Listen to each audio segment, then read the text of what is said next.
At a symposium focusing on the progress of the human rights cause in countries participating in the Belt and Road Initiative cooperation held in Geneva on Tuesday, a Chinese scholar said the BRI helps shape open global cooperation based on mutual respect, equality, and mutual benefits. The Belt and Road Initiative is based on the principle of mutual respect, equality, and mutual benefit.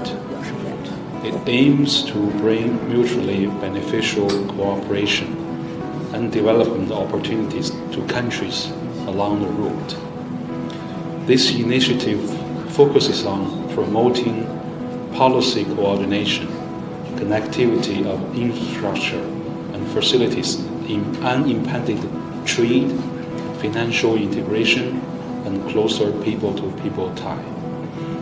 All activities are carried out through extensive consultation, joint contribution, and shared benefits with a goal to bring benefits to all. Belt and Road Initiative helps shaping an open global cooperation. It safeguards and promotes open economic cooperation of the world.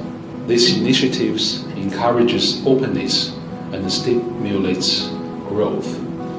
It facilitates the orderly flow of production factors, enable efficient allocation of resources, and lead to a higher degree of market integration.